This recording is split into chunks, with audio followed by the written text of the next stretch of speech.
Ku danna subscribe sannan ku danna alamar kararrawa domin samun sababbin shirye-shiryenmu da zaran mun daura. Ba mana dan Allah wane ne shugaban ƙasar mu na gobe? Ai kana ji kawai ka jira na gano. Lafiya ba har ne ai. Daurin wa in ji uban wa. Au tsaya ina ji ban yi daidai ba. Tinubu ne. A ƙarya ne wallahi. Ba wanda ya isa wallahi. Shi din banza ƙara duba mana mu gani. Na gano ai. Waye? Ka san ni ba gani nake ba. Kwankwasa ne. Alhamdulillah. Yanzu mai NNPP kenan. Alamar kayan daji. Alhamdulillah. Dillalin wada shi ne ya san kuɗin jariri. A baga kuma rana tafiya ga akwai alkhairi.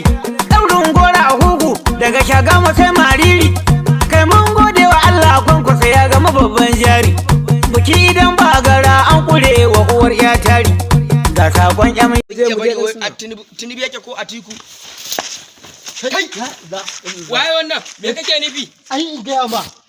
Baka ji an ce an shiga mummunan yanayi ba? Faɗa mu. Ai in gaya maka wannan ita ce yanci a dafa amma. A dafa amma. Yanzu wannan.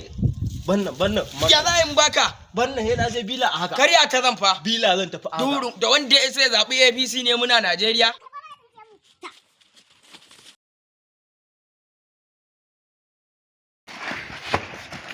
Banza tsintsiyan banza. Kai da arena mana hankali akan wanda ya sai fito ya je filin zaɓe ya ce zai zaɓi APC.